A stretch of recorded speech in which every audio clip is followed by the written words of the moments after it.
The lawmaker representing Bauchi Central Senatorial District, Senator Isa Misol, has filed a subpoena to compel the Inspector General of Police, Ibrahim Idris, to appear in court to testify on his behalf and also produce documents that will aid his defense.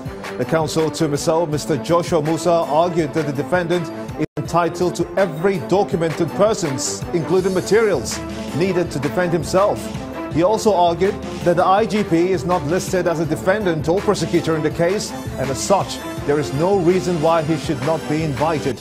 Data feeds are coming through in one place simultaneously on all our social media platforms, channelstv.com and on youtube.com/channelsweb. You can follow us right now on m.channelstv.com and on Facebook as well. We've got all our platforms and social media covered. Be part of the show. Tweet at Gimba Umar CTV. Use the hashtag State of the Nation to air your thoughts on the subject. Embattled former chairman of the Presidential Task Force on Pension Reforms, Mr. Abdurrashid Baina, has finally broken the ice on the allegations of corruption leveled against him, insisting that he is innocent and asking the president to give him an opportunity to prove it. Baina claims that the president was being deceived by people he's surrounded with, while the president will, of course, the president hear Baina out or not. Is there a basis for Baina to seek presidential hearing? How will that impact the judiciary? What if the claims by the former Presidential Task Force on Pensions boss is right in his submissions? What then happens to the allegations of properties linked to him? Well, the former Executive Director of ASO Savings and Loans Limited, Mrs. Maimuna Aliyu, will be arraigned on December 5th, 2017. That's the new date, as the case was adjourned due to the absence of the judge.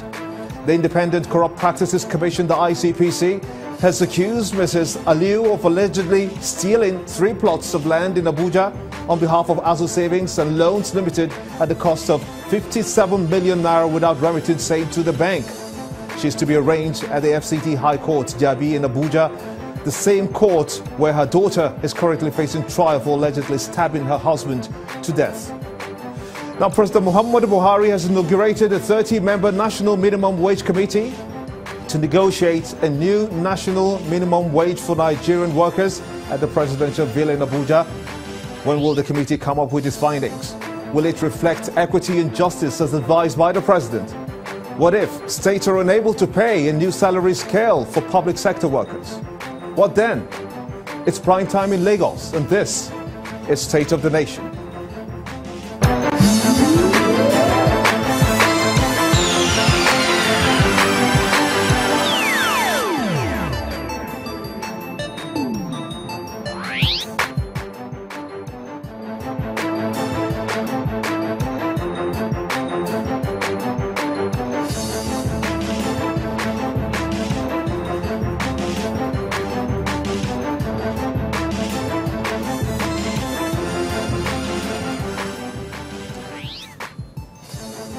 Welcome everyone in Nigeria and the rest of the world. I am Gimba Umar and this is State of the Nation. Right behind me, data feeds are still coming through all in one place simultaneously on our social media platforms. Be part of the show, tweet at Gimba Umar CTV. Use the hashtag State of the Nation to air your thoughts. The President, Muhammadu Buhari, has set up a 30-member minimum wage review committee to be chaired by Ama Pepple, with Minister of Labour and Employment Dr. Chris Ngige as the Deputy Chairman. Isa Aremo is a NEC member of the Nigeria Labour Congress. He joins me from our Abuja studios. I want to thank you so much indeed for coming on the show at this time.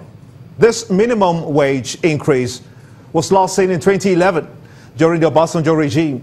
Now that the Buhari administration is attempting to review the minimum wage, what do you make of it? What comes to your mind first?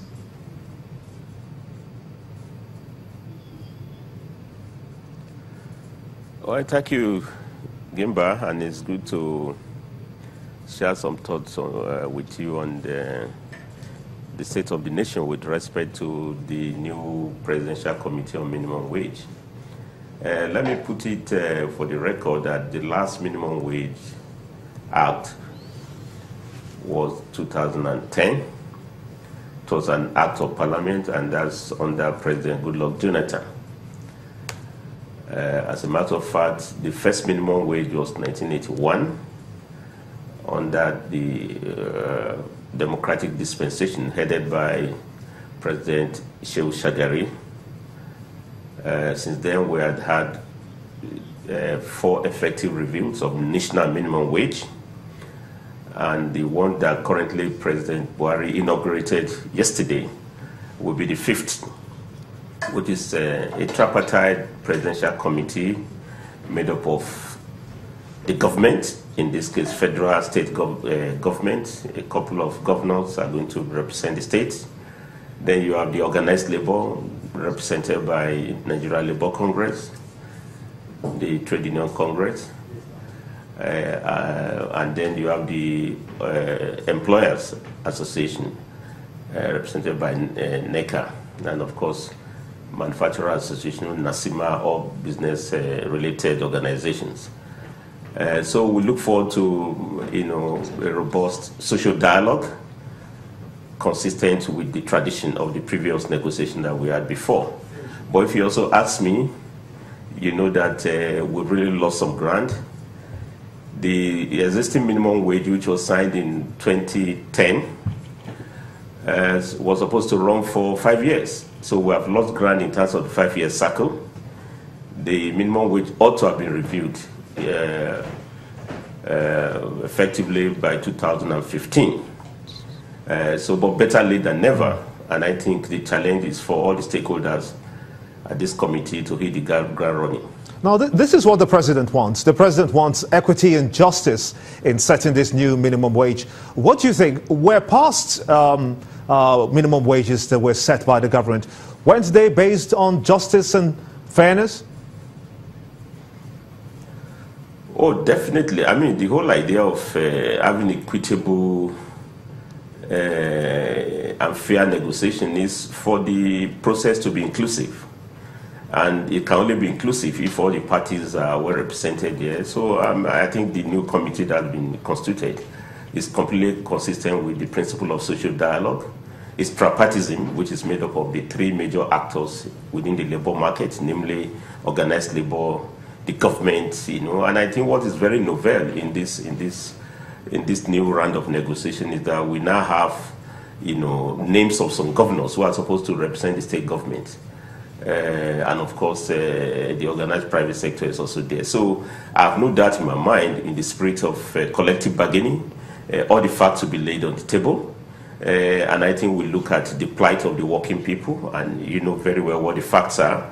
The last time we signed this minimum wage, 18,000, Naira was exchanging for about 162 US dollars. In fact, our estimate was that, if we had gotten a good deal, we would have been talking of around $100 per month, which is quite miserable. But by the time I'm talking to you now, with the massive devaluation of the currency, minimum wage has fallen to a miserable level of about $40. I mean, we're one of the most highly lowly paid countries in the world.